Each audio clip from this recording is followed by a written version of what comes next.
This is Outside the Round with Matt Burrill, a Rowdy podcast. What's going on, guys? Welcome back to another episode of Outside the Round. Shout out to our friends from Surfside. No bubbles, no troubles. Today, a very special guest, a longtime homie, a true little sister of our Rowdy family. It's our girl, Averie Bielski. Hello, hello. Thanks for having me. How you doing? Good. Tired. Tired? Good. I'm so excited to be here. So you came out here from Knoxville. What were you doing out there? So we did a charity country club round up there, which was so fun because people up there don't really see writers rounds all the time, so they're locked in. But it was so fun. We did that, and then I go back to Georgia after this, home for a minute, which will be fun. That'll be great. And you were just in New York City. Oh yes, we were in New York, which was a time. But yeah, it was good. We played a round up there too, which was awesome. But same thing, no one ever experiences rounds really outside of Nashville much. So when we play outside of the state, people are like, "This is the coolest thing ever." Yeah. And I'm like, but yeah, it was fun. We were there. So fun. That's awesome. And you're getting to do all this with some of your best friends. Oh, yes. That's been literally the biggest blessing out of all of it. So who was on the New York trip? I know Grace was up there. Yes. Olivia was up there. It was Grace, Olivia, and then our friend Tess Shannon, who just moved from New York. Nice. So she just had all the BMI Connects up there and set up our shows up there. Had you been to New York before? So I have. I played around there with Callista and Emily Shackleton 2 years ago. But we were there for 24 hours, so I didn't get to do anything.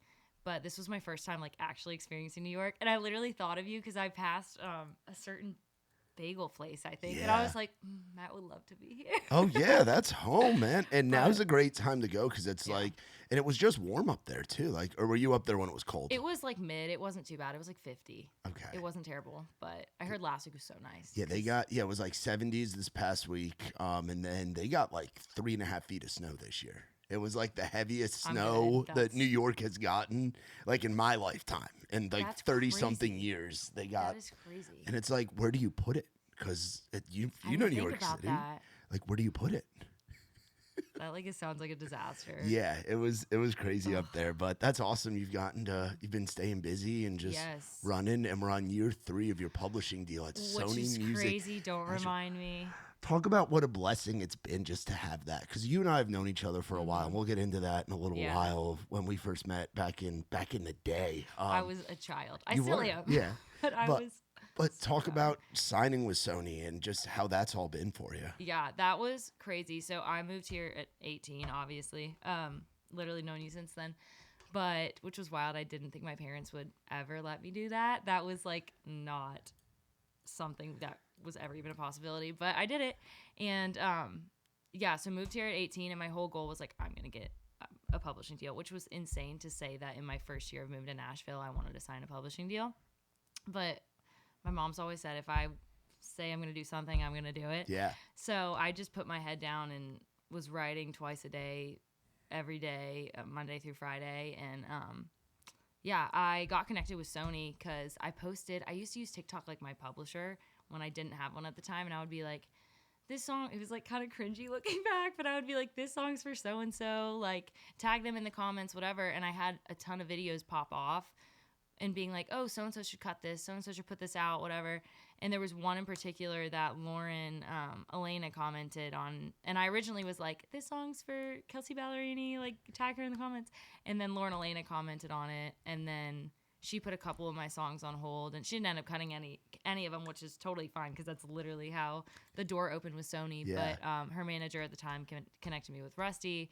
And then I just adored everyone over there, and then got connected with Snovia, and then I've been with her for 2.5 years now, which is crazy. But it has been the biggest blessing just to be able to literally do what I love every single day.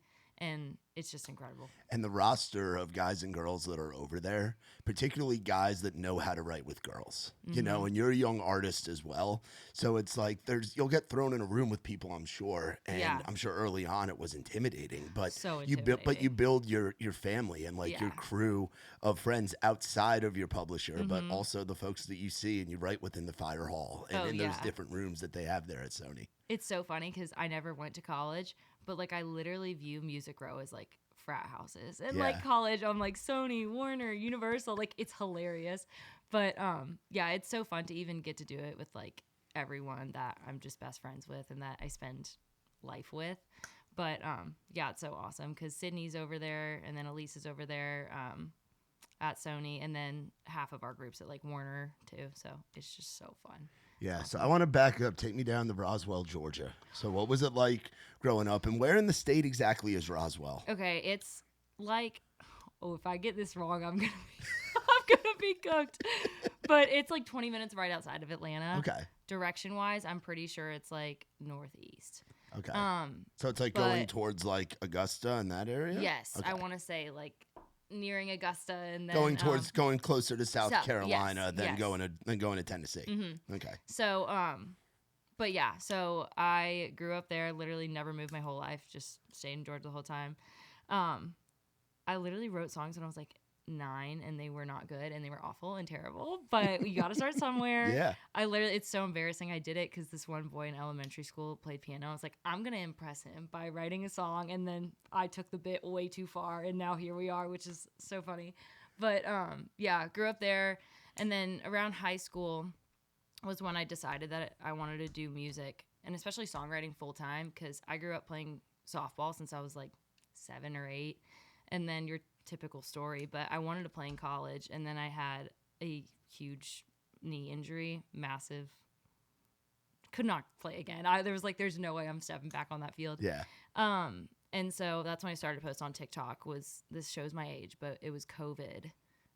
I was a sophomore when COVID hit, I think, and that's when I started to post, which was wild, which was literally like 6 years ago. But yeah, I started to post on TikTok, and then stuff just kind of started rolling after that, which was crazy. But yeah, I mean, I love Georgia though. I love to go back. Can't wait to go back this weekend, but so happy to be here, and I will be here until the day I die probably. Yeah. And you did some musical theater stuff too, right? Oh my gosh. Yeah. I did a deep dive. I did a deep dive. I got some notes here, sis. Oh my gosh, you have to insert one picture I have to send you. Yeah, I did. How did you find that? The robots. The chat AI. Chat GPT. Oh my god. I'm like, I know this girl very well. Like, we are close friends. But I'm like, what kind of deep dive can the internet pull? An awful one, probably. Oh my gosh. Doesn't say like I a haven't thought specific about thing. my musical theater days in forever. Yeah, how long did you do that for? I just did it in like middle school. Okay. But like, I thought it was the coolest thing ever, and I was like, I was literally the dog in oh my gosh, I forget what, Peter Pan. They were like, if you want a lead role, you also have to be the dog. I will send you that picture. It's the worst picture of my life. Like literally in a like, dog we're gonna costume. get a great photo. This is gonna be elite content This right will here. be elite content. Like, I can't believe But anyway, I feel so like funny. but I feel like the theater thing, it's like when people talk about leading worship in church where you're used to performing in front of people. Yes, And I also theater did is that in high school. Oh, you did? Okay. Yes, so I did both, and that's kind of what, not that like worship is like a performance, but also it like put me out on a stage in front of people for the first time. I think of it as a performance because I Yeah. grew up in the Episcopal church, so Okay, it's okay, more okay. Catholic style. Yeah, I'm so Catholic, it's like, so yeah. Okay, so it's like so you were singing in choir. Type Yes, of thing. I did choir, worship, literally all the things, all the musical things, until I was just like, you know what, I think I want to do this. Because it blew my mind when I went to my first like mega church experience down here. Yeah. And I was like, whoa, this is like rock star church. Like Yeah. the production that goes into it and like having like a live band there Yeah. blew my mind. It's crazy. And it's like, it makes sense because, I mean, that's how like BK and Tyler Hubbard got put together was they were I at, didn't know that. They were at Belmont and they were both leading worship It's so at funny. Belmont. And that's how they met each other was through crazy. whoever was running that was like, hey, Brian, hey, Tyler, you guys need to know each other. And then they started a Broadway band from there. That's how FGL happened was two guys. FGL is coming back. They are. They're literally coming back. 100%. I'm 100%. so excited. Yeah, and our Bro Country night's going to be crazy. I literally go to bed thinking about it every night. I am so excited. And it's funny because it's like your reaction to it, Grace's reaction to it, Callie Prince's reaction. Our She's whole like, friend group was like, this is going to be the Callie, best night of our Callie lives. was like, this is what we grew up listening to. Like, and even going back to like Yeah. elementary and middle school, like some of the first songs you guys heard were those 100%. were FGL, Sam Hunt, early Luke Bryan, the Spring Break record. Like that was what you guys grew up to. It is, which is crazy. It's like, I've also listened to like old classic country Yeah. and have grown to love it over the years. But my first concert was Sam Hunt at the Old Brave Stadium. Yeah. And then my second like big concert was back-to-back nights. It was FGL. I was in 7th grade. It was FGL and Nelly. Yeah. Like, I still think that was, like, elite. Like, those were the 2 best nights of my life. I saw that same tour Did in you? New Jersey. Electric. I saw FGL back in the day because that was back when I used to drink, and it was an event. And Nicky T tells these stories. He told me, he's like, when FGL announces their tour, we're gonna have to put together the old school Raise Rowdy thing, which was back before it was even like a business. Nick would organize a group of friends to go. Everyone would buy their lawn tickets, and Nick would put together like a school bus full of people to go and tailgate in Pittsburgh and in Eastern Ohio. And Nick and his friends, when they were in their 30s, would go to FGL shows and just rage. That was like the early days of like the Raise Rowdy community. I would have loved that if I was around. And that's what I mean. I remember seeing FGL on Good Morning America. The girl I was dating at the time in college, and I went, and I remember drinking on the train and showing up there and watching like them play in Central Park in New York City on Good Morning America in like 2014. You know, like they're a huge chapter and they influenced so much. I mean, if you don't have FGL, you don't have Wallen. You know? 100%. Oh, yeah. I didn't realize at the time how big of a shift that was in country music. Yeah. Because it's just kind of like when I first started to like, when I probably got a phone and started listening to my own music and streaming whatever, I didn't realize how crazy that was at the time for them to be doing that.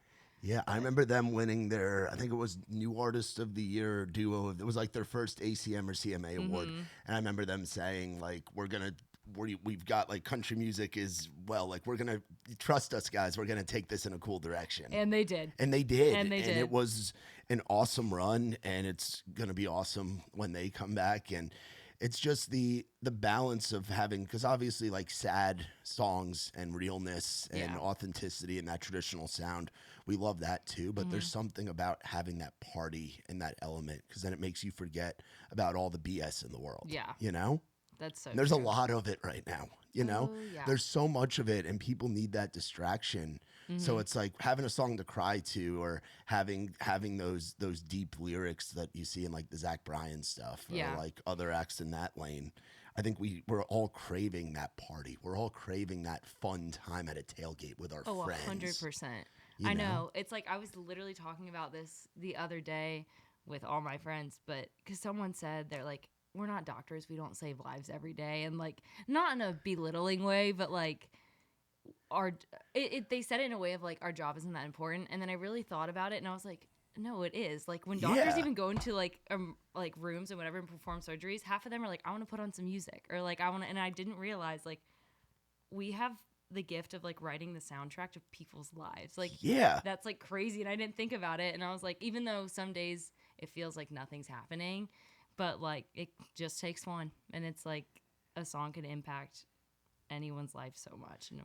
And especially in today's day and age where you're a huge product of using TikTok as a tool and using it as an outlet. And it's funny because it's like back in the day, it used to have to be that you would come to town and you would play a whiskey jam or play an event or Rowdy on the Rail like we do nowadays, you know, and that would be how you'd get discovered in a sense. But now, and you'd have to do all these things to impress all these people. But now it's like you can just throw yourself out there to the world. And that's what you were doing in high school. Which was, I didn't realize that's what I was doing at the time. Like when I was posting everything, it was obviously like just from my friends and whoever was following me. And then all of a sudden I'm like, oh, there's 100,000 people like following me. Like this is a fan base. And then I had a couple people from Nashville reach out.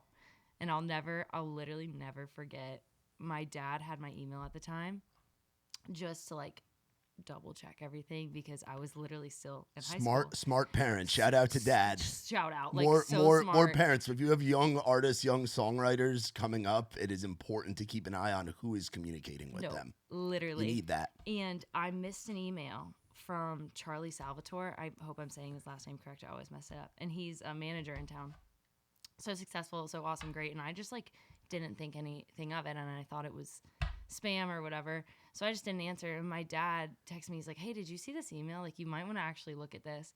And then turns out he was like the first person I got connected with in town. And then without that, I don't know where I would be, because then he connected me with my lawyer, and then my lawyer connected me with these people. And it's just like that one, like a missed email could have just like done it for me. But thank God for my dad, because he was like, you need to check this. You need to answer this email. I was like, okay. And then it just spider webbed into a whole network of people. But I just think it was so funny, because I was like, could have just missed the email, and who knows where I would be. Yeah, you never know. So much of it is just walking through doors. Mm-hmm. It's just walking through doors and putting yourself out there, especially when you move here at 18. What was it like being so young? I know we got to have you at Live Oak a bunch early on, and it seems like that was a big connecting spot for you. Yes, it was literally, thank y'all for having me out at literally 18, but it was like such, not like a crutch in a good way of like, oh, this is where I can go, where I can like find community and family. Yeah. It was crazy though, for sure, because especially in high school, like I was straight laced, like I didn't break any rules. And I remember I was talking to Chandler Walters before I moved, because we grew up near each other, and he was like, you have to get a fake ID. He's like, there's no way you will survive this town without one. And I was like, I don't know if I can do that. Like, I've never broken a rule in my life. And I remember the year before I moved, the Christmas before I moved, my sister like brought me this giant box on Christmas, and it was just her ID sitting there, like her extra ID sitting in like the giant box. And my parents were like, come on, for real.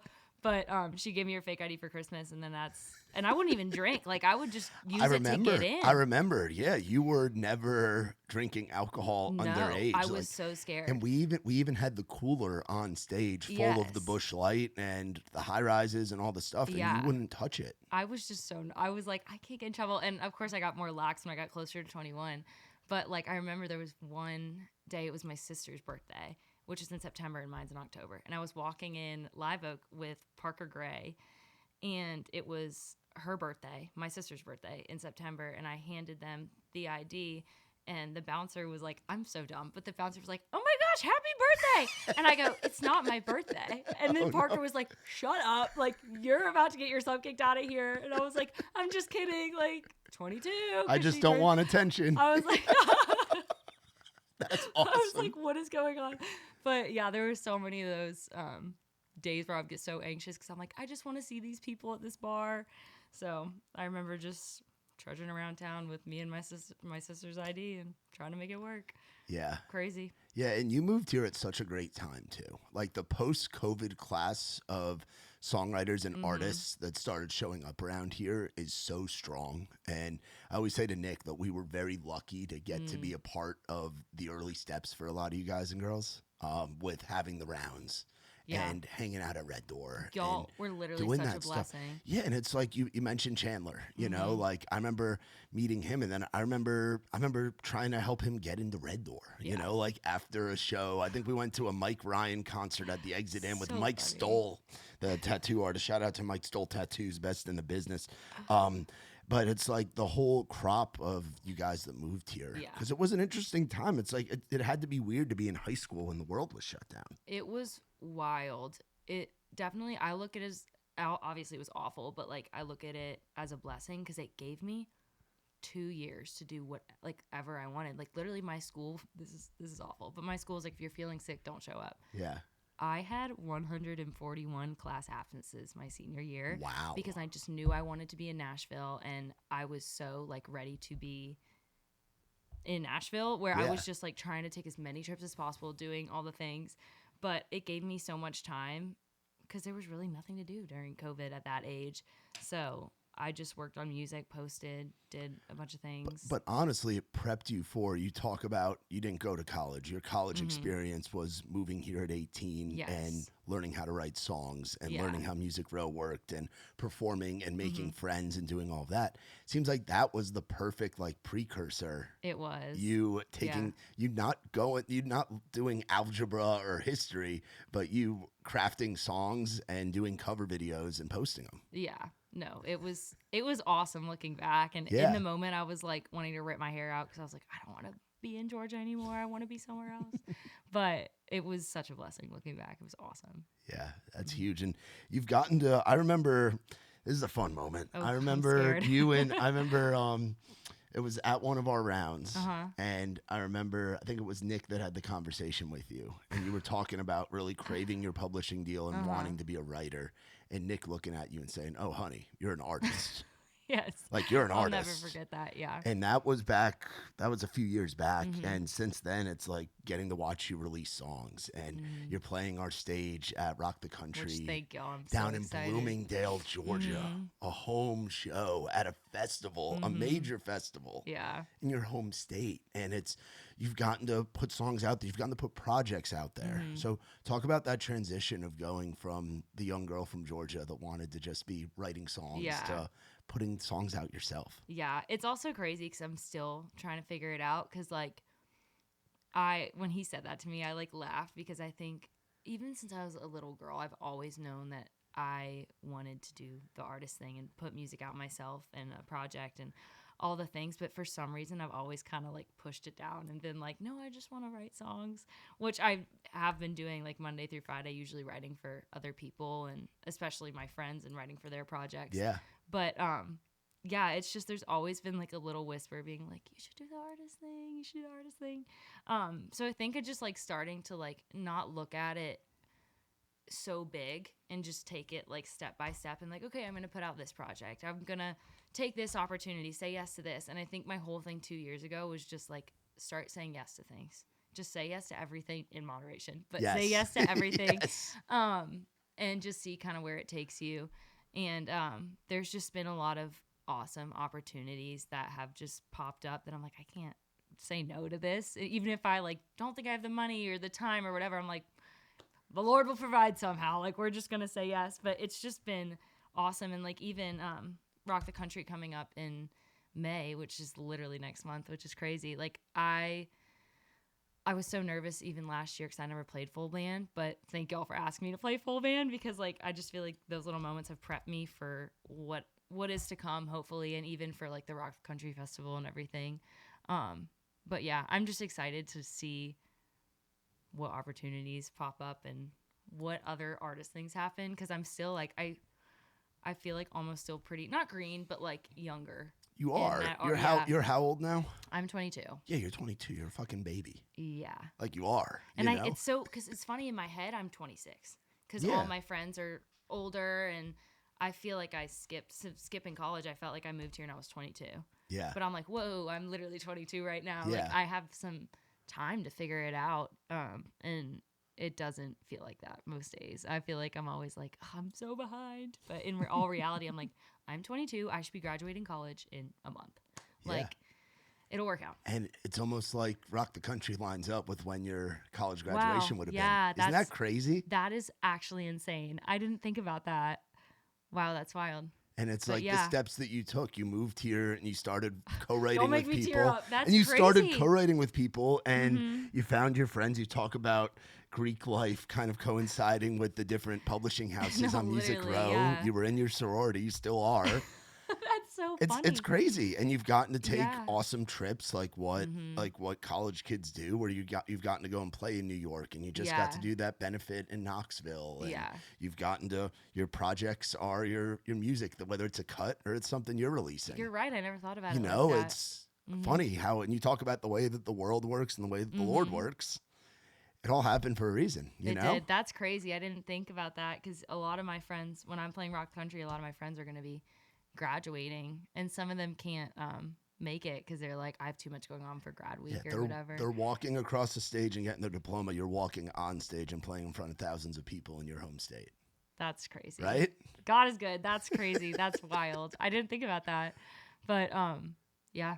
I mean, I'm so thankful that I listened to whatever or God was telling me to just take the chance and just do it. Like, even though it was, looking back, I had so much peace when I was doing it. I guess, like, in the moment I had so much peace when I was doing it, but looking back, I'm like, that was insane. Like, who let me just pick up my life, move in with a 28-year-old roommate who was also a Marine. She's awesome. But, like, I was 18 living with a 28-year-old and a 24-year-old at the time. And it was wild looking back. But now I'm like, it all worked out, and it's all going to continue to work out. Yeah. Talk about the mindset of being a young female in town, and you surround yourself with some great friends. Like, your girl gang is as strong as any that's in town right now. They like, you've are got my some people. incredible homies, and you all go through stuff, whether it be personal or career stuff. But how do you keep yourself, like, in a good frame of mind? Because it's like, you're all here to do the same thing, and someone will get a cut or get a song that'll do crazy, and it's like you want to be there to support them, but at the same time there's that thing inside that's like, man, I wish that was me. You know, like it's a tough balancing act. It is. It also, I feel like, comes really easy with those girls, because we were literally talking about this yesterday, but it's like when one of them wins, the only thing all of us feel are like joy and wanting to celebrate that person. And like, I feel like, I don't know, having that mindset literally shifts everything. And especially, this is kind of like off topic, but like in town too, being a young female in town, there's a couple rooms I've been in with other young female writers, and I'm not saying this in a bad way, but they'll come in and they'll complain about, oh, it's male dominated, it's this, blah, blah, blah, blah. Not to be like tough love, but you just got to suck it up and put your head forward and keep going. Like if you go through every day being like, woe's me, like I'm not a guy, I would be farther if I was a guy. You cannot think like that. You just have to be like, okay, how am I going to do this and how am I going to work around this, and show even like all the males in town and like industry people that like I'm here to stay and I'm going to win and do this eventually. Like it's going to work.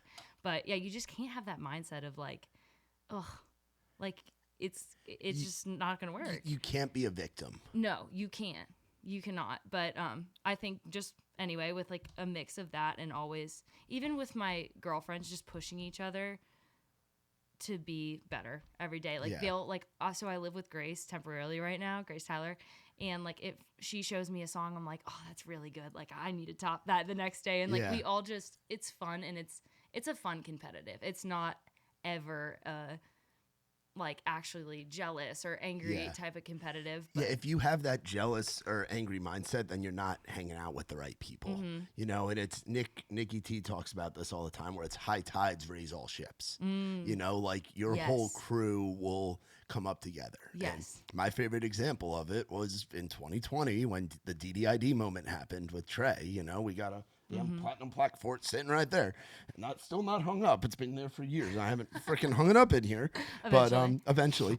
But it's like that moment in that round got eyes on everyone that Trey was around, because everyone was like, who the hell is this Trey Lewis guy? And Sony was the early one to the party, where that was where I remember Trey, Ella, Joy Beth, Alex Maxwell, and Matt McKinney all signed their publishing deals together at Sony. It was like Trey had the moment, but now look at where all those people are. Look, especially Ella and Joy Beth and Alex Maxwell. Like, it's wild. Ella and I mean, I guess all of them, but Ella and Joy Beth and Alex just had all their first number ones in the past like year, which is crazy. But it is crazy. It's like I almost like see in a good way. I almost see my group of like Madison, Grace, Olivia, Eli, Tommy, JD, like in that shadow of that. Yeah. And it's also very like affirming when everyone's like, keep working together and rise up together. Because the minute you try to hop away and try to jump in front of everyone and ladder climb, it's just like, it also takes the fun out of it all. Yeah. Like we get to hang out every single day, do what we love every single day together, and just watch each other's success grow and help each other. Yeah, and I've always heard that songwriting is so vulnerable, or at least like for what you guys do, like the songs that you put out, like you're going to vulnerable places. Grace certainly goes to vulnerable places. Eli goes to vulnerable places. Madison, Olivia, Ryan Cohn does a great job of getting the vulnerability out. And you're going to be vulnerable with your homies, with the people that you trust, that you consider family. It's the easiest. Yeah. And me and Grace literally talk about that all the time. And she even says sometimes like she'll go into a room and it's almost like you have to start fresh, which is fine. And that's how new relationships start. But it's almost like she can just breathe and there's a weight off her shoulders when she walks into a room with me, Clara, Olivia, and whatever. She's like, they already know what's going on in my life. Like they already know what I like to write, how I write. And it just makes the day so much easier and so much fun. And it's just like, if I have a week with all of my best friends, it's the best week ever. And yes, there's some weeks where I'm trying new combos and trying new things. And it's like, not that it's a bad thing, but it is more taxing because I'm like, okay, I got to be on. I got to impress. I got to figure this out. It's like going on a date. It literally is. It's like dating. So 5 dates in a week. I'm like, this is brutal. Yeah. It's almost worse than actually dating. Brutal out here. Man, so you got to you put out a project, put out an EP back in the fall. I so did. what was that process like for you? This is funny. I So I dated someone all of like, I swore I would not date someone and figure my stuff out when I moved here. But I ended up dating someone all of 2024. And I was just writing throughout that and writing before that and really focused on the writing aspect. And then as soon as we broke up, I was like, you know what? I got something to say. So it was so fun. I called like Sydney Cubitt, Olivia, and Ryan, and I was like, hey, like, do y'all want to take a weekend and just like write for this project? And they dropped everything, and literally that's what we did. And then I took all my girlfriends down to my hometown in Georgia, like the house I grew up in, and my parents left for the weekend, and they let us have the house, and we just drank a ton of wine and wrote a ton of songs for it. And it was just like I'm gonna look back on those days and just cherish them because it was so fun. But yeah, so all of 2025, the beginning of 2025, I wrote for that project and then put it out end of 2025. Ryan produced the whole thing, and it was just so fun to work on the whole thing with my friends. I was like, this is awesome. This is what it's about. But yeah, it was just me sharing a bit of my story. And there's 2 songs on there that I wrote in like 2023. Yeah. One being Secondhand Smoke, which was one of my favorites that I wrote with Chase McDaniel and Aaron Pollock. And it was passed around a couple artists and never really landed or was cut or anything. And then at one point I was like, you know what? I love this song so much. Yeah. I just want to put it out there. And if someone wants to cut it from there, great. But yeah, working on that project was probably one of the best times in Nashville for sure. Yeah. So talk about the evolution of your music. Like you put out your first single, I Do Too. Oh my God. Back in 2021. And I remember, was your first song in Nashville, was it Run or was it Wind Up? Wind Up. Wind Up. Because I remember when that came out. Yeah. Oh my gosh, this is crazy. But yeah, so I teased, that was like one of the first like real country songs I wrote. And I teased it on TikTok, and then it just started to do numbers. And I was like, oh gosh, I have to put this out. Like, I can't not like fumble the bag on this one. So I called Chandler and I was like, dude, I got to put this song out. Like, what do I do? And he connected me with this guy back in our hometown, David, and me, Chandler, and him produced the whole thing when I was like 17, 16. Oh my gosh, I haven't thought about this in forever. And that was I Do Too? That was I Do Too, yeah. That was so funny. But then I put that out. Yeah, shout out them for doing that. And then I just started to tease more music and whatever one did well, I would put out. So I put out a couple more songs like Cry Boy and Run. This is like... Yeah, right off the track, Something Only Pictures Know. This is like, of course, like I look back and I'm like, those songs are awful. But right off track. I'm like getting chills, like you saying this. But in the moment, it got me to where I am today, so I can't complain. But I remember Wind Up was the first song I put out. Oh yeah, I literally forgot about this. Wind Up was the first song I put out in Nashville that I wrote with Clara, Chase McDaniel, and Zach John King, which was crazy because they were like, I started to get close with them when I first moved to town before any of us had deals. Yeah. Which was insane. And that was the song that was held by Lauren Elena. That got me my deal. And then nobody really wanted to cut it, or it didn't stick anywhere. So I was like, you know what? I'll just put it out. And yeah, I put out that version and then an acoustic version later on. I did like a songwriter's EP before that, after that, but that's wild. So many full circle things you're like digging up from the grave. Yeah, and today. then you've gotten to do some collabs as well. You did Break Up in here with Duke. Yes. Duke Jones, and we love him. I love him. he's one of those young kids that's just scratching the surface. He's awesome. I love Duke. He did this. You did the song with Schools too. Yes, right? I did. That was recent. That was the only time we've ever written, which is crazy. And then we just like put out the song. We're like, okay, let's just put it out. I've done actually a lot of collabs, which is so funny. Yeah, I see all the featured on. You did with Callista. Yes, she's been one of my super, super close friends in town. That song's super special to me. I love Not By You, but I did that collab with her, which was probably one of my favorites for sure. Yeah, and it's funny, her last EP, I'm just looking again, the Full Circle stuff. It came out on my birthday this year. Did it in really? the room? Yeah, the EP came out. That's crazy. Came out on my birthday, January 23rd, That's 2026, crazy. which is crazy. That is wild. Hell yeah.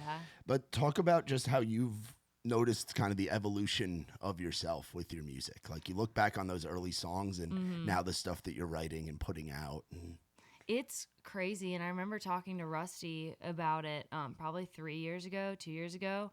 But it's like I didn't realize how much of a muscle songwriting is and how much you truly do get better each year. Like the songs I wrote last year, I'll listen to and I'll be like, those were awful. But funny listening, like if I heard those 3 years ago, I would have been like, those are awesome. But like looking back, I'm like, it's just crazy, like the growth every single year that I see. And it's so funny because I know it's going to be like that until like even 10 years down the road and everything.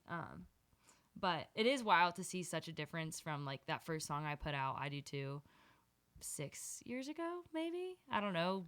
yeah, 5 years ago, yeah. And to like the songs I'm writing now that, thank God, but like are actually being held and cut by people that I looked up to growing up, which is crazy.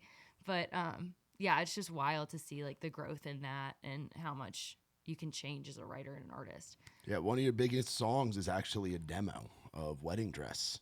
Oh yeah, I on forgot Spotify. about that one too. That had a moment on Instagram and TikTok recently, actually, last year. That song was really special. We played it at the event last night and it was really special. But after my breakup forever, I was on the phone with my best friend and she was like, Averie, this is all going to make sense when we're tying up your wedding dress. And I was like, oh, need to write that. So of course I called Ryan and Olivia. I was like, we need to write this. And I brought in that idea that day. And then, yeah, it did really well on TikTok and whatever. So that's actually the funny story because I had another song called Done that I wrote after like a bottle of wine on that retreat back in Georgia with all my girls. You could, if you listen to the demo of that original vocal, I hope it never sees the light of day. You can hear the bottle of wine in that demo. That's awesome. Oh, so awful. But anyway, that song was originally the last song on the project. And I was thinking whether to put it out or not because I was like, I really spoke the truth in this song. And like, I don't want to come off as like mean by any means. So I was thinking about it forever. I was like, should I put this song out? I don't know. And then I was like, Lord, if I'm not supposed to put this song out, give me another song to put out. And my sister was like, hey, you should post Wedding Dress on TikTok and see what it does. And I posted it and it did like 1.1 million views. And then the other videos got like 500,000. And I was like, okay, Lord, like maybe I should put this one out. And thank God I did because, yeah, I just flipped the 2 songs and then put out the project. What's it like knowing that millions of people see a video? Like, what's that high, that dopamine rush like? Because we've had a couple things go viral. A lot of it's like our crazy stuff that we get at the festivals, like Auburn Rodeo with like people chugging their homemade cocktails out of their bucket, the Borgs, the Black Outrage gallons. Or like it's a lot of like the silly stuff for me jumping into like a cold plunge with Gavin Adcock backstage. Like it's the silly stuff that does well for us. But for you, like you've had it happen quite a few times now. What's that dopamine rush like? And then what's it feel like when you think it's gonna go but it doesn't? It's wild. It definitely is crazy. I think the first time it was put into perspective for me was in like 2022 maybe. I was at Passion, that like worship conference in Atlanta, and there was 70,000 people there. And I think that's how many followers I had at the time. And I looked around and I was like, this is how many people are following me. I was like, this is crazy. And then I thought about like, and then I looked up, I was like, okay, now what does it look like on a map of 1 million people? Like the zoom out of that. And I looked at it, I was like, that's insane. Like that many people have seen the video or looked at my music or whatever.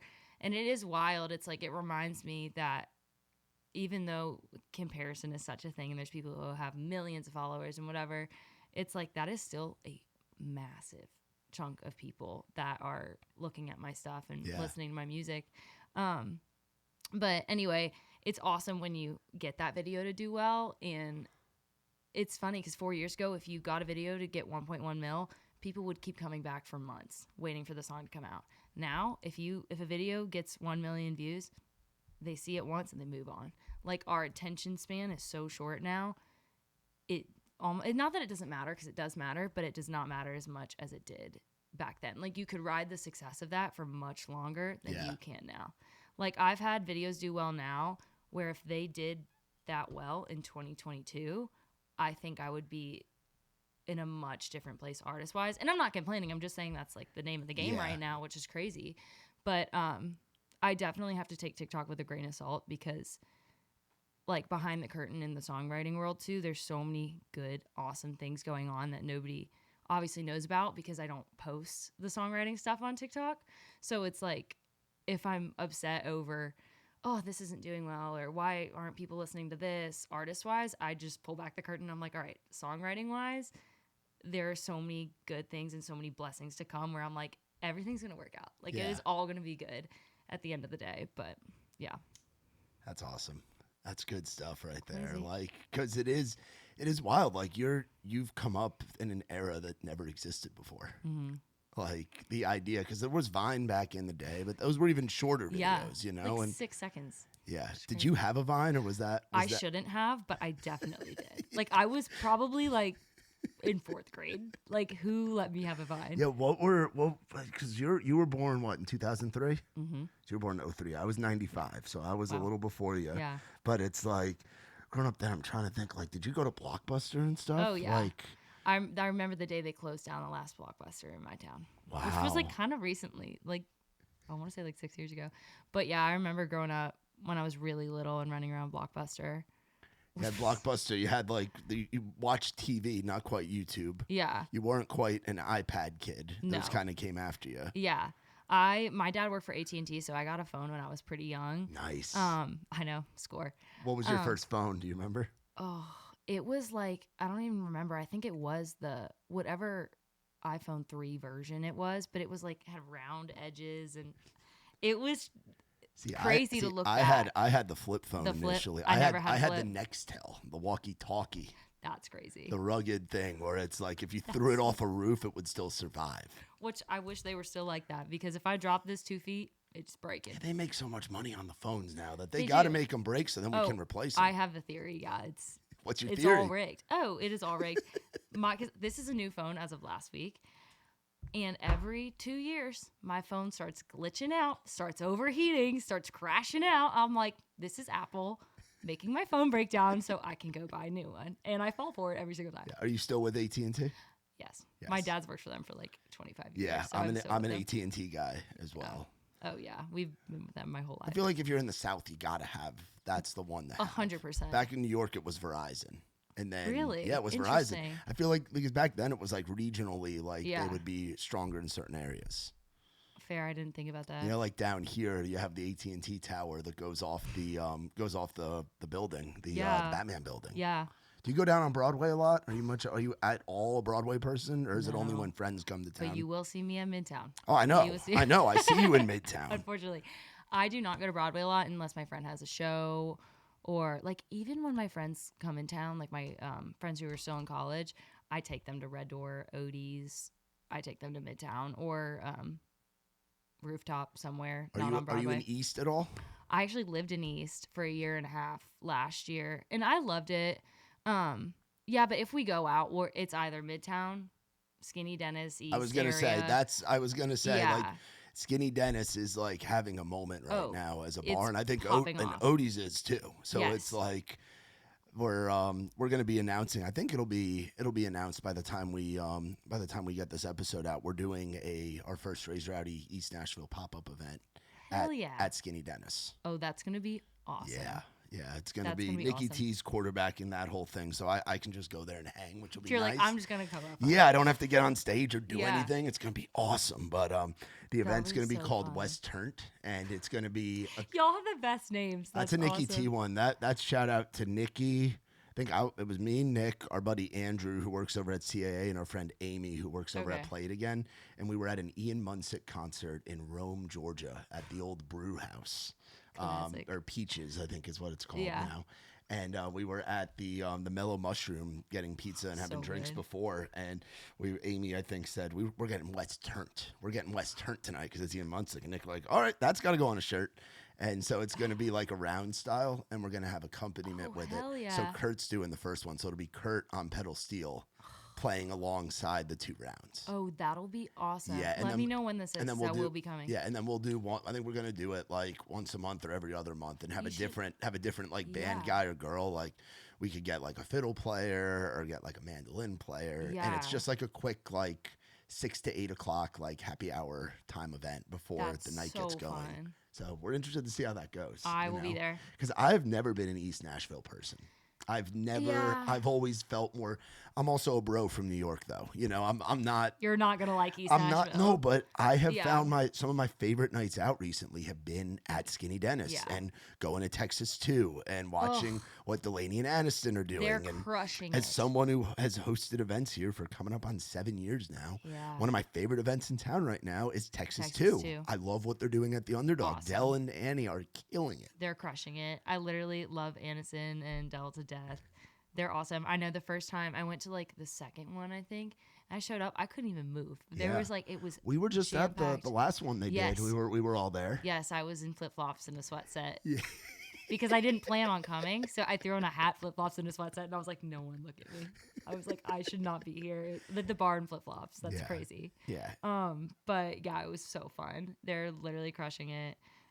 Aniston's the best. Yeah, and they're both having moments right now. They're too. both crushing it. And Where was I? I heard Delaney's name thrown out a couple of times at the listening room the other night when Carly Pierce did her The song Suffragettes suffragettes thing. But yeah, she wrote an awesome song with Belle France, who's awesome. Yeah. But I was like, oh, they're just crushing it. Yeah. And it's so crazy because coming to town, even kind of to back up, coming to town, I always thought the girls were going to be sharks and I was going to have to compete and there were going to be a lot of mean girls. For some reason, my class is the most supportive, awesome. Like they will root for you. And it's almost like everyone just thinks there's space for everyone because there is. Yeah. Instead of being like so competitive about it. But all those girls are just the best. Well, I have a theory that I think it's because it's changed so much, and radio's obviously still a huge thing. It's it's the way that songwriters truly make money on the music is Yeah. having a hit, Yeah. and all of that. But that was how you had to break an artist was Mm-hmm. you had to be on a tour and you had to be on the radio, Yeah. and your CD had to be at Walmart or Target or wherever.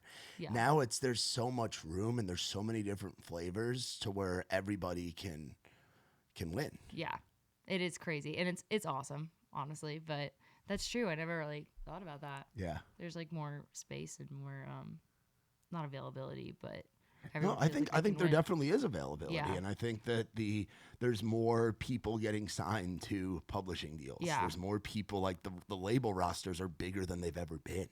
That's Like wild. they really are, because you don't just have to have one or two artists that Mm-hmm. are bringing in all the money. You can have it from a bunch of different sources. Yeah. And there's so many festivals now, and there's so many. Yeah. The club shows are in a weird spot. I'm hoping those come back, because that was how I came up, was Yeah. going to small towns. Like I remember going to the Buckhead Theater. We were talking about Roswell. Wild. I remember Buckhead Theater. It was Yeah. that was actually where I met Wales, Tony from Whaletail Really? Media. Yeah. So That's crazy. that was within my first month of being out with the Muscadine guys, and it was Muscadine, them. Bloodline, headlining, and then it was Job Fortner and Okay. Jordan Fletcher.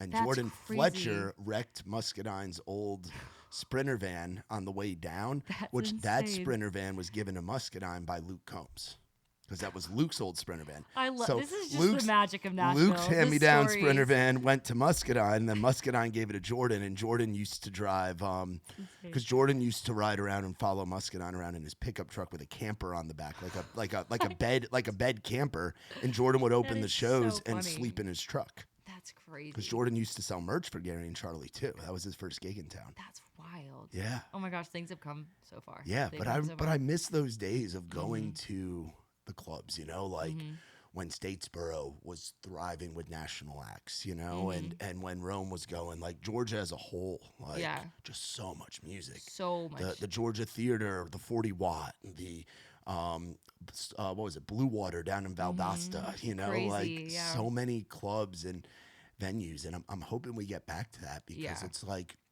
I look at where you're at. I look at where Grace is at. I look at where Eli's at. Like a lot of your homies, like where Tommy's at, like Yeah. where JD's going, like, and it's like, oh, you guys, like, you need opportunities to get out there and play. Yeah. And it's like the festival side stages are that, but wouldn't it be cool to just get you guys on, like, you're doing these rounds out of town, Yeah. which are awesome. But it's like, wouldn't it be cool to get those like club runs, Yeah. like you guys all going out together?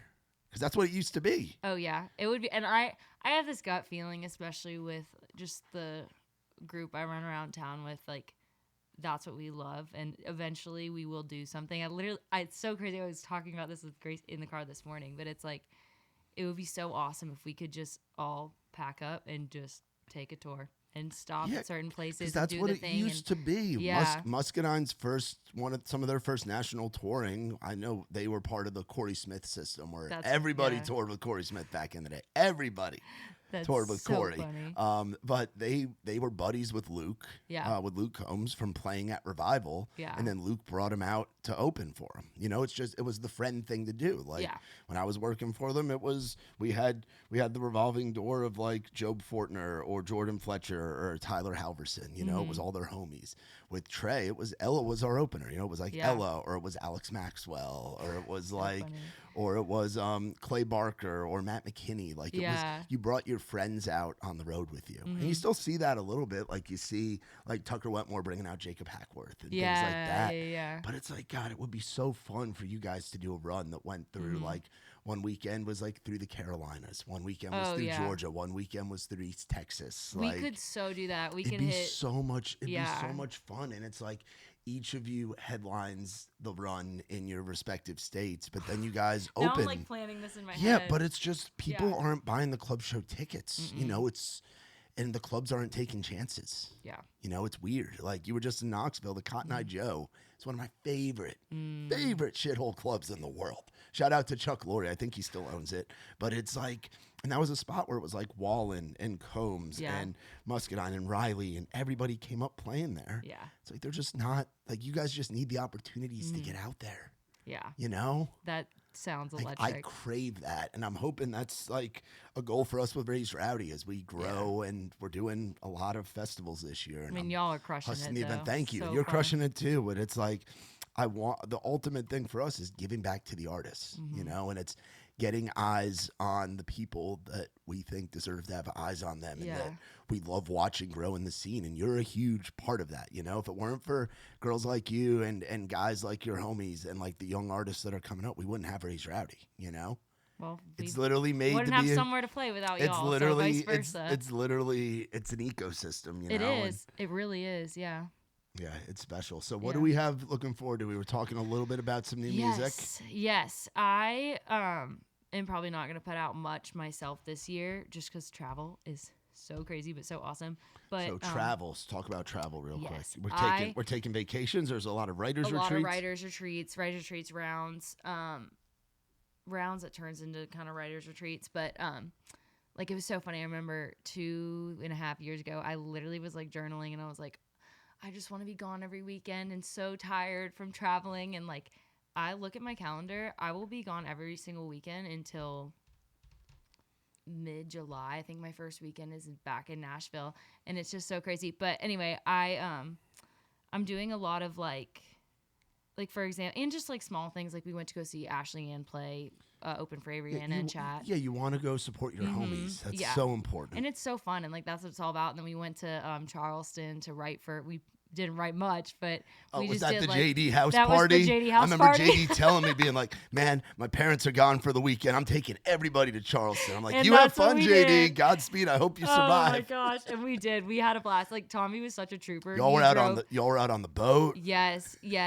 It was so. Oh my god, it was the best time ever. But like, just things like that, and even just spending time with them and writing if we can. But I've been doing a lot of rounds. Like I did a round, obviously in New York, Knoxville, and we're planning one hopefully for like Nantucket, Cape Cod, because this is kind of what I did. This in every year I do a vision board, and I put a bunch of places I want to visit on, like just for travel wise, on my vision board.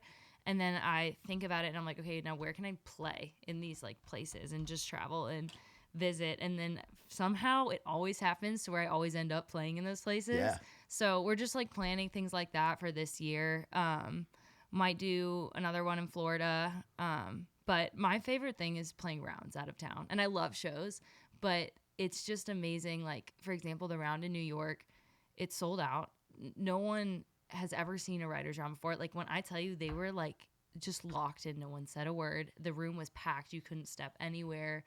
and they were like so involved and so interested in what was going on and the story behind each song. And it's like, I love Nashville, but sometimes, even when you're at the listening room, sometimes people will yap and chat, and the listening room and Bluebird are awesome, and that's the places that will obviously like be the most quiet. Yeah. But it's just so special getting to like take it out of town, and people are like, whoa, I've never seen this before. Like, this is so awesome. So just trying to do more of that around the country. And then writers trips. Me and Grace are going to LA before Olivia's wedding and writing in LA, which is going to be so exciting. Have you ever been out there before? No, I've been out there to like fly in and fly out, but I've never stayed like in LA.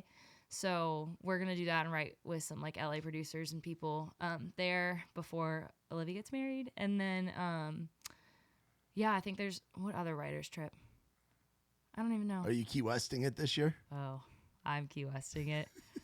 This will be our second year not going. We're No, y'all aren't going? Rock the Country. I'm going to cry. I'm in Texas. Oh, yeah. I'm hosting. Yeah, Tommy was telling me 'cause he Belleville, can't Texas. go Yeah, to Tommy's Key West either. Tommy's playing. Connor's playing. I think Callie's on that one. So Yeah.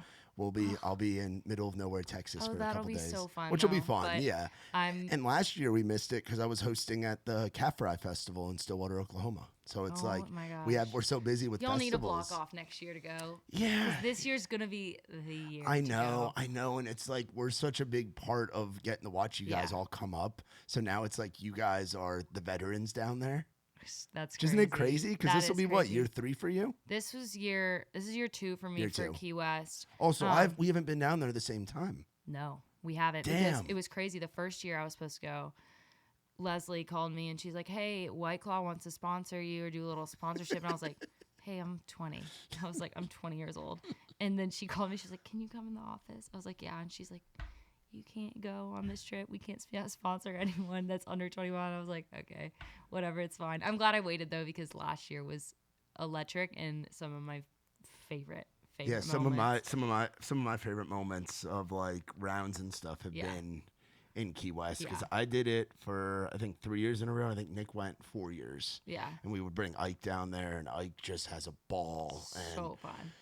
you got to go to all the good food spots, Oh, like yeah. Mr. Z's. Have you been there? The pizza place that's open till like 3 a.m. It saves lives. Yes, I think I have Mr. actually. Z's. Yeah, it's across from. Oh, it saves lives is not an exaggeration. Yeah, and they have the cheesesteaks, and they're Yeah. just douchebags from Philly, which is great because it reminds me of home. You know, You're like, I'm home. They're mean people, but their food is That's so great. funny. I love Mr. Z's. Yeah. and then like the conch fritters, and like you can get the chocolate covered key lime pie on a stick.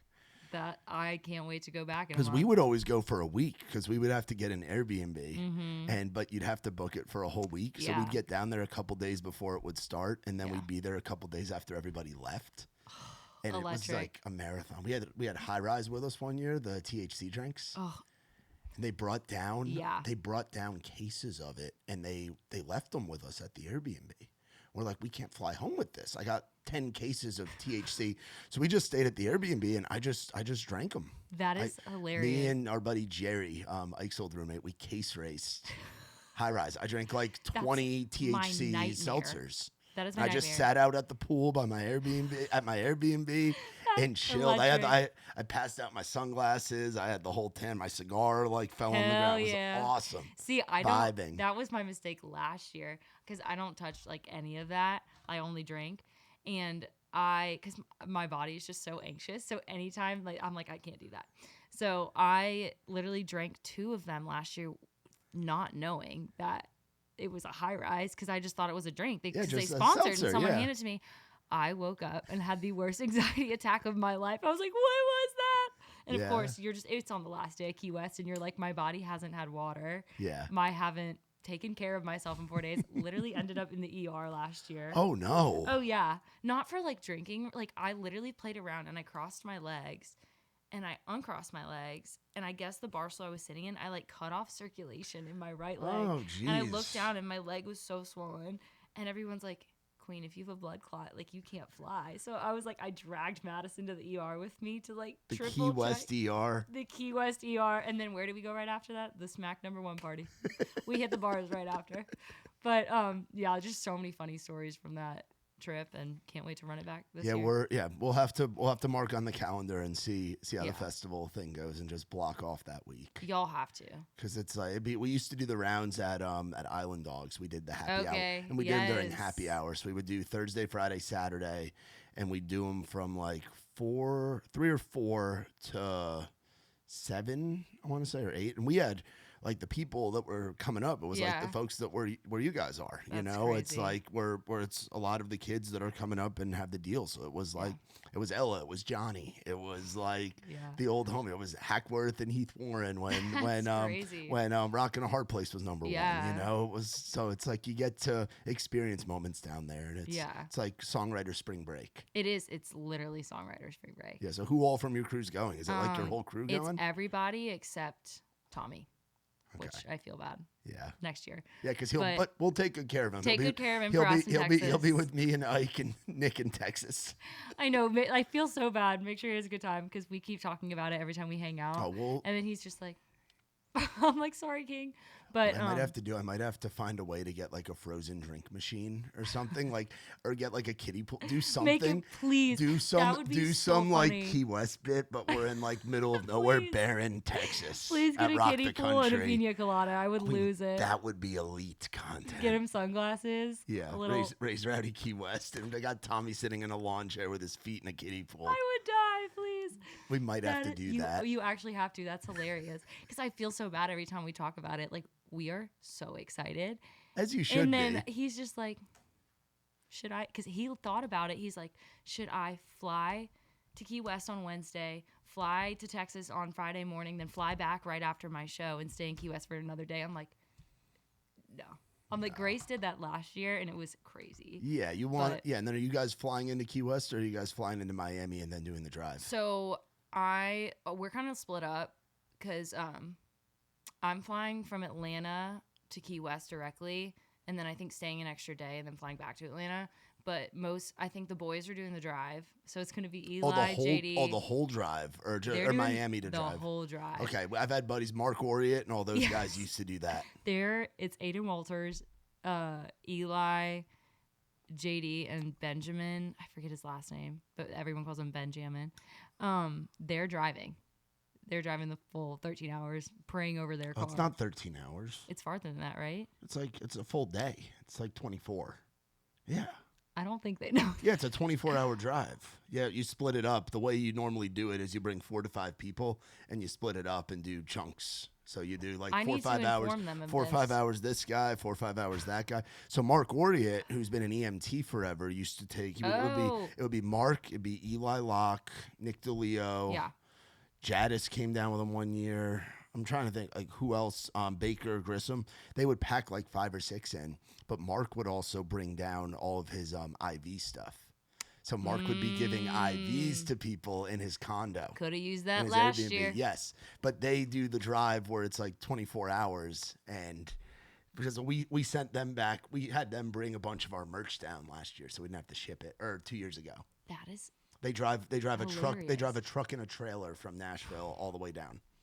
Because That's it's a whole- iconic. and then the last part of the drive, you're just on that causeway in Yeah. between mainland Florida and Key West, and there's nothing. It's just the There's water. nothing. There's no So oh my it god. ain't for the faint of heart. I need to so- let them know that it is going to be brutal. Yeah, but it's I think they're like- it's 48 hours of driving. It's full 2 days of driving. It's like driving in California, or not quite California. It's probably like Colorado or Arizona. Yeah. I mean, it's a haul. It's farther than driving to New York from here. That it's is like double. wild. It's like double the drive to New York. It's worth the flight. It is worth That's what I'm saying. $800. Yeah. And it was cheaper through Atlanta, thank God, because Olivia's bachelorette is in the Bahamas the week before. Oh, nice. So I'm just gonna be bendering it for 2 weeks, and then we almost did Scottsdale after Key West, and I was What like, were you guys gonna do in Scottsdale? we were gonna go on a writers retreat, but it just didn't. a it didn't writers pan. retreat in Scottsdale. I think we would have got stuff done on that one. It was with Emmy, Elliot, Clara, and Olivia, and we were talking about it, and then I was like, ain't no way. After the Bahamas, and then I have a wedding in between the Bahamas and Key West, so I'll be the Bahamas, Greenville, Jeez. and then Key West. But I literally was like, this is just gonna be the most insane 2 weeks Yeah. ever. It's going to be fun. Yeah, that's how I look at all of our festival back-to-backs. Like, Oh yeah. every weekend, I have one weekend free in June, CMA, which is CMA Fest, so it's not really free. So you're not And free. then I'm back-to-back. I've got Tailgate and Tall Boys, and then I've got Rock the South, then Tailgate and Tall Boys, then Rock the Country in South Dakota, all back-to-back-to-back. Oh, my July is gosh. like the same thing where it's back-to-back-to-back, and then August is back-to-back-to-back. And then September we'll have a few. We'll add on some fall stuff as well. Yeah, we're looking at like 15 to 20 out-of-town things for Ike and I this year, which is good, you know? It's good. It's good. It's good. like we pray for days like this, and then we're exhausted, and I'm like, Yeah, and luckily we're flying through Okay, good. a lot of them, but Okay, there'll be good. some where I'm driving with the trailer. My tour manager My worst experience comes nightmare. in. Yeah, I drive my Toyota Tacoma, Ike in the front seat, the merch sellers in the back seat, So and funny. a 6x12 U-Haul trailer with a ton of hats and T-shirts and Surfside and other contraband riding to wherever. that is crazy. That is so funny. It's wild. So talk about the new music we got coming. So the one song I have coming out is with Scoot Teasley. I'm featuring on a song we wrote called Half Gone. which Love is super Scoot, by exciting. the way. He's awesome. We just did the music video for it last week, and it was just so fun. When I first met him, he was such a quiet kid, Really? and now he is like he's the homie. He's so funny. He's hilarious. He went to school. He didn't know one of my best friends, Gabby, but they both went to UNG, and then he dropped out. So I was like, do you know Gabby? But it's small world. But anyway, he I guess found me on TikTok like 3 years ago, and then I think we followed each other. I don't even know. We connected somehow, and then we had a day on the calendar. I think our publishers booked and his manager booked, and it was the only time we ever wrote. But we wrote this song called Half Gone, and we were like, wait, I really like this song. And then he wanted to put out a duet eventually, apparently, and then it literally just kind of happened so That's easily awesome. and seamlessly. But yeah, it's been so funny. So anyway, I have that song coming out with him this year, but it's been hilarious because I've kind of become the duet girl, which I love, which is awesome. But it's funny because I'm in a spot where I'm like a baby artist, and I'm working with a lot of guy artists who are around above me, a little bit above me when it comes to the artist thing. So when we write a duet, they're like, do you just want to be on it? And I'm like, I cannot have 7 duets come out this year. Like, it's so funny. Me and Scott Wolverton are talking about doing one. That'd be a great combo. I love Scotty too. I love him. He's awesome. That'd be a great. I mean, honestly, I don't think it hurts. I No, don't think it it hurts, doesn't. especially if you're a writer on the song. Yeah. Because the other thing about a duet is when you look at the live show, it's like you can still Yeah. do it. Oh, you know, 100%. like Ella still would do the Strangers with Yes, Cameron Cameron, Marlowe, yeah. and that's been a fixture in her show forever. You know, So good. That's Why We Fight with Co. or any of the Riley songs. Like, Yeah. duets can still be featured in the live show as Oh, your yeah. career grows. So I don't think it hurts at all. I don't think it does. It's just so funny because everyone's like, do you just, like, is this just what you do? Like, is this how you get your cuts? Like, which is so funny because I think if, like, even Tommy and I wrote one that ended up being a duet, and I'm like, okay, you need to find somebody else who's going to push you a little farther along. Like, I truly, like, I would love to be on it, but, like, I cannot do a 7th duet this year, like, with love. But obviously I would love to be on it, but like, I would say yes to anyone who asked that. But it's so funny. I've just become like the duet girl. Everyone's like, oh, is that Averie on it? Yeah, figured. Me and Patrick Murphy and my friend Jake always write a duet together now. It's literally just like in the calendar. Like every month we're getting in to write another duet, which is so funny, but we love it. Yeah, nothing wrong with that. What advice would you give to that girl that moved here when she was 18? Looking back on, that was what now? That was 2021 you moved here? 2022. 2022. Like, Yeah. what would you tell that girl that's got her fresh fake ID, popping out to Live-O, Ready to go. not drinking, but what's something, knowing what you know now, like thinking back to how you felt back then, what would you tell that? I would tell myself to trust my gut and not overthink so much, especially when it comes to a lot of the people I met and things. Like for example, when I met Grace and Olivia, like instantly I was like, these are my people. Yeah. And it's like, it's just, I wish I would have trusted my gut more in certain scenarios in the beginning. And also I would have told myself not to stress out over my publishing deal. I and it's literally the biggest blessing in the whole wide world. But those months, like those 9 months when I was just dating around, there were nights where I would just cry and cry and cry because I would be like, it's not happening now.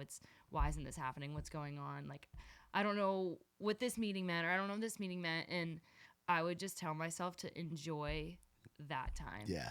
Like, instead of stressing out over all the good things that were happening, just like be where my feet are, be present in the moment and enjoy it. Because I was even having a conversation with Joy Beth once about this, but it was when everything must have been like a year ago, but it was when everything with her and Ella were starting to kind of like take off. And I remember she was like, Averie, you're going to miss those days so much. Because I know there's going to be a day when Grace is gone every weekend and we don't get to come home and be in the same house and drink a glass of wine and hang out. And so I would tell myself to just enjoy all of those moments and not stress out so much, because truly it'll all work out and the Lord didn't put me here to fail me. So just like holding on to that promise too. Amen. But, that's yeah. awesome. Well, hey, thank you so much for hanging out. you. This was a blast. This was so fun. I'm so glad that I Zoomed from Knoxville this morning. This was awesome. Yeah. Well, thank you so much. Appreciate you. Can't wait to introduce you on the Raise Rowdy stage So at Rock the excited. Country in Yeah. Bloomingdale, Georgia. That's going to be so much fun. Awesome. And excited to continue to watch where your career goes. And we're always here for you if you So ever need fun. anything. You know that. Y'all are the best. Appreciate it. Appreciate you. All be sure to go check out our girl, Averie Bielski. And if you are anywhere in the Southeast or you're looking for a fun festival experience, come and party with us down in Bloomingdale, Georgia this May. It's going to be insane. The lineup's crazy. I mean, Treaty Oak's on that thing as well. Aldean's on there. Brantley's on there. John Langston's headlining the side stage one of those days, Crazy. which is Georgia as hell. It's going to be such a good time. So, but y'all be sure to be on the lookout for new music coming from Averie. Check out TikTok, Instagram, all those great places. And for more on us, visit RaiseYourEye.com. For my girl, Averie Bielski, I'm Matt Burrill. This has been Outside the Round. I ain't never been the kind for staying in one place for too long. I ain't never been the best at saying I love you to a girl I love. Only got a couple tricks on my sleeve. They usually just make them leave. So if you know me, if you really know me, you know I'm just a two-trick